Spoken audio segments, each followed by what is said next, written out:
नारायण नारायण। गले में रुद्राक्ष की माला, भगवा कपड़े, एक हाथ में वीणा और दूसरे में करताल और हर समय विष्णु भगवान जी का नारायण नाम का जाप करते हुए ऋषियों में सबसे ऊपर ब्रह्मा जी के मानस पुत्र और ब्रह्मांड के सबसे पहले पत्रकार देवर्षि नारद। नारद जी का नाम याद आते ही हमें लगता है जो एक की बात दूसरे से कहते हैं वह नारद जी हैं, लेकिन नहीं, ऐसा कुछ भी नहीं है।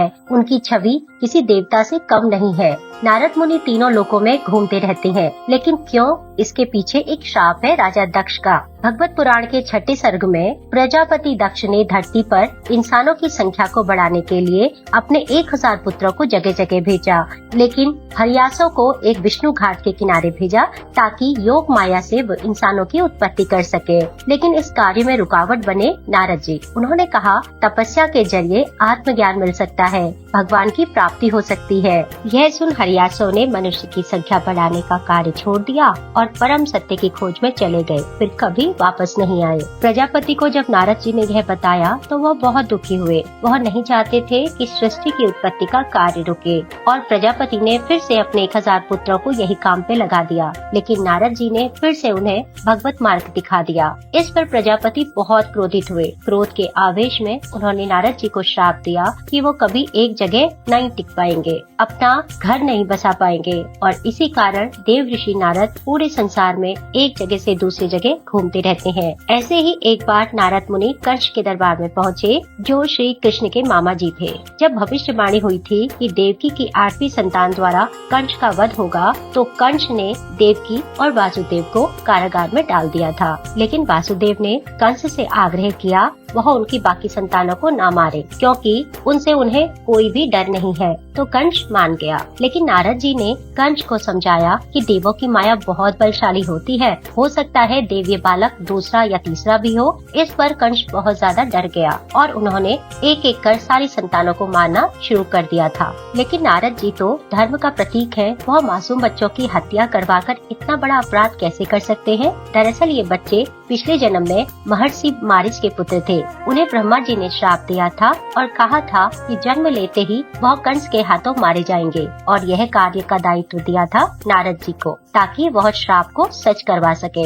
ऐसी बहुत सी कहानियाँ हैं जिसमें नारद जी को सदैव झगड़े को पसंद करने वाले और करवाने वाले माना जाता है। इसके पीछे बहुत से ऐसे कारण हैं। इस बात का जवाब हमें एक कहानी से मिलता है। एक बार नारायण नारायण करते नारद मुनि विष्णु भगवान के वैकुंठ धाम पहुँच गए और विष्णु जी को सारी घटनाओं के बारे में सुनाने लगे। उस पर विष्णु जी ने नारद जी से कहा कि तुम इतने परेशानी क्यों पैदा करते हो, किसी को इतना क्यों परेशान करते हो? तो नारद जी ने विष्णु जी को प्रणाम किया और कहा, मैं तो बस उनके विश्वास की परीक्षा लेता हूँ और यह सब आपका ही रचा विधान है प्रभु। यह सच भी है, क्योंकि नारद जी ऐसे सेतु थे जो लोगों को मोक्ष दिलवाते थे और उनके पापों का बोझ बढ़ाकर उन्हें धरती से पापों से मुक्त करवाते थे, क्योंकि नारद जी के द्वारा ये सभी कार्यों को करने का एक उद्देश्य होता था, जिससे त्रिदेव और उनके अवतारों को भविष्य में मदद मिल सके। अगर ऐसा ना होता तो राम जी को रावण अहंकार से न ललकारता, कृष्ण जी के द्वारा कंस के पापों का अंत ना होता,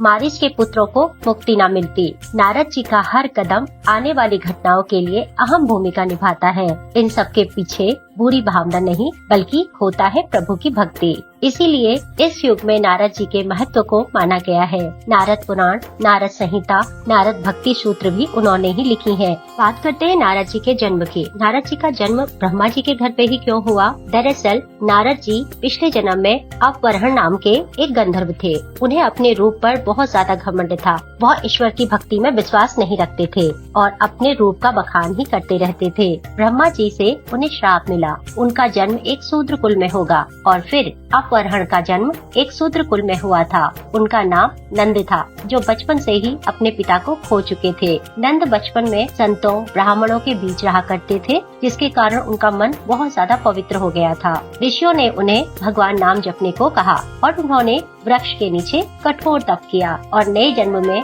वह ब्रह्मा जी के मानस पुत्र के रूप में जन्मे। इन बातों से आपके मन में नारद जी के प्रति थोड़ी सी छवि पॉजिटिव हुई होगी, क्योंकि कोई भी कार्य बिना मतलब के और बिना विधि के विधान के नहीं होता। आने वाले समय में हम कुछ और नया लेकर आपके सामने आएंगे, लेकिन उससे पहले आप अपना ख्याल रखें, खुश रहें, आबाद रहें। धन्यवाद।